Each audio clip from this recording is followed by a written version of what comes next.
Welcome back to Broken Bobby's Transformation Page. Today I have a prison story. Uh, North Kern State Prison, also known as Delano. Uh, so I'm sent there to go to reception out of LA County, and they send me to, I want to say B facility. It's a cell living. I'm going to be confined to quarters while they figure out who I am and all that good stuff and enemies and blah, blah, blah. They need to make sure that you're going to be able to you don't have enemies on the yard or it's all kind of bullshit because it is what it is. They're going to send you where they're going to send you, and uh, you do what you need to do according to prison politics. So I land on B facility. We'll call it that. And I end up in the cell with this dude named Shorty. I want to say he's from San Fernando, but I'm not 100% sure. If you see this, shout out to you, Shorty. Um, so I come in to the cell, and it's maybe about 8 feet by 12 feet. It's a decent sized cell. Um, and Shorty's on this tyrant about the skinheads and how much he hates them motherfuckers, and his words, not mine. But like he's just on one about them. Uh, Apparently, Wood had gotten checked, and he didn't like the way it went. I guess he would rather have had Woods check him rather than skinheads. Although we all fall under the same umbrella, it's somewhat different politics, and the skinheads tend to be more hardliners with things in their front line for the most part. So I'm just getting settled in. I'm confined to quarters. I'm going to be stuck in this cell for the next 3 or 4 days or whatever. We're a day or two in. They've been running day room and yard. Like, you don't get yard that much in reception, like maybe twice a week or something, as I remember. So they're going out to day room, and I'm peeking out the window to see what's going on, see who's out there, see what the demographics are, how outnumbered my group is, or if we're outnumbered. We were. We're typically one of the smaller groups on the yard. But so, they do the day room recall, and Shorty's on one again. These damn skinheads, and so the guy that's got the keys for the building, his name was Concrete. He's P9 Death Squad. Now, keep in mind, it's my first time in prison.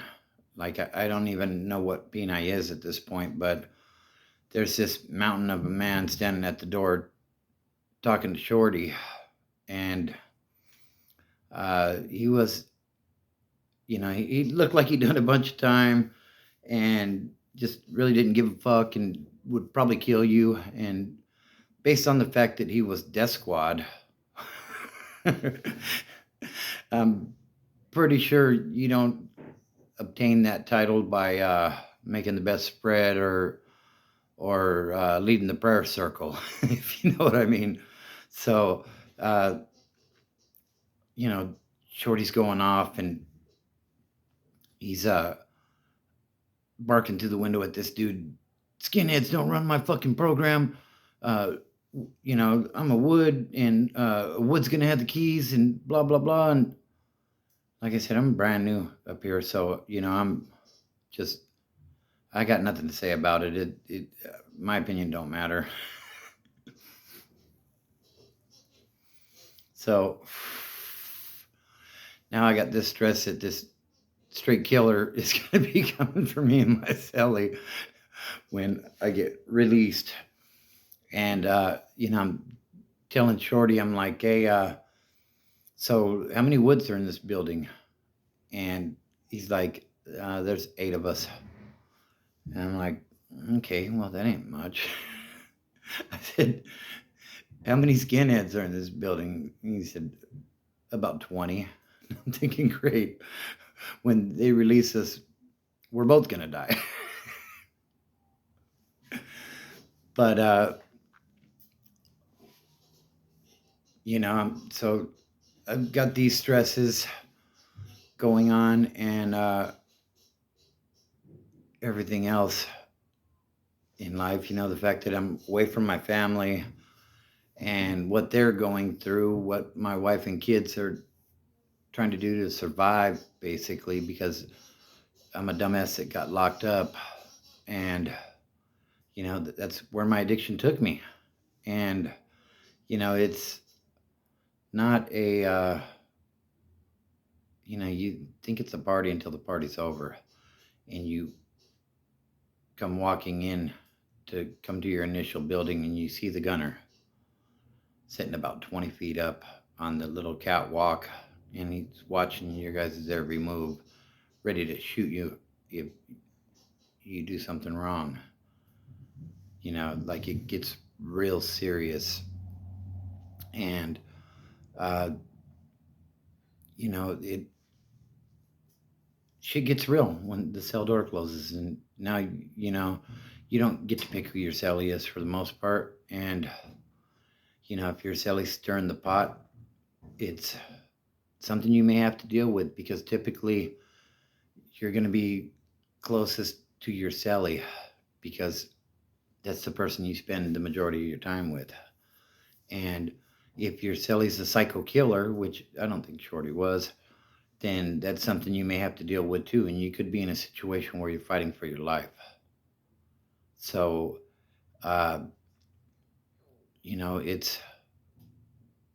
it's not what everybody makes it out to be. It's not American me. And it's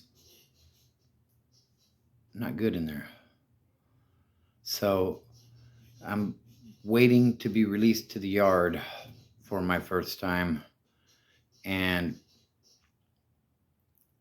the day finally comes. And I'm nervous. This is the first time I'm going to be on a yard with several hundred men, and it's a dangerous place. The 3 and 4 yards, that's where the big boys play. So I'd done a lot of county time, but this is a whole different situation. So I get released to yard for the first time. I come walking out. I'm just checking everything out, As I come out, it's really quiet out there, which is unusual. If you've been locked up, you know when it's quiet, something's going on. So, I come out, and it looks like I'm going to have to continue this on a part 2. Ran a little bit long. If you like this sort of content, then please subscribe to my channel. Give me a follow, drop a like, leave a comment. Make sure you tune in for the next one, because shit's about to hit the fan on this. And there's a twist to it. It's not what you're thinking.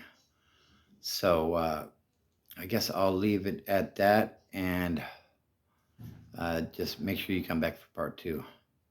Don't forget to subscribe, hit that like button, and drop a comment.